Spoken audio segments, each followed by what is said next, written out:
حبايب قلبي، عاملين ايه؟ يا رب تكونوا بألف خير. ماما بقى قالت تخترع لنا اختراع كده غريب عجيب. هو مش اختراع والله، لا بيعملوه يعني.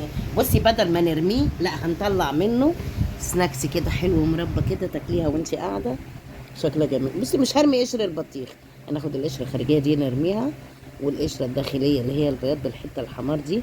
طبعا كنتوا زمان كلنا كنا بنكحت البطيخه ماشي، واقطعها تقطيع كده صوابع حلوه كده صغيره بسكينه مشرشره عندنا، ويتغسل بقى مره واتنين وتلاته، نغسله كتير، نغسل وندلق الميه.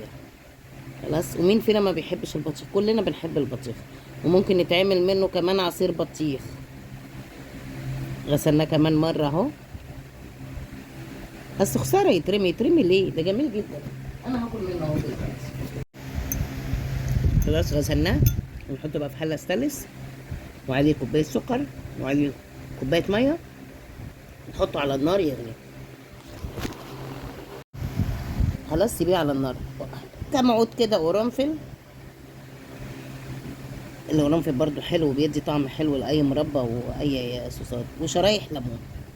خلصت الوصفه على كده، ونسيبه لما يغلي خالص ويستوي. سهل بس طلع جميل. انت ايه رايك فيه؟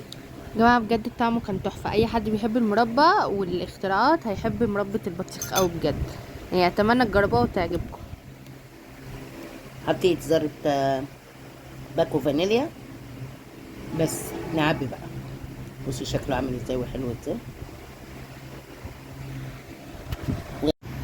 وعبي بقى الباقي في البطرمان، وطلعي منه كله زي ما انت عايزه.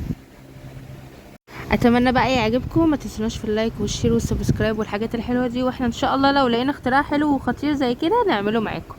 يلا باي باي.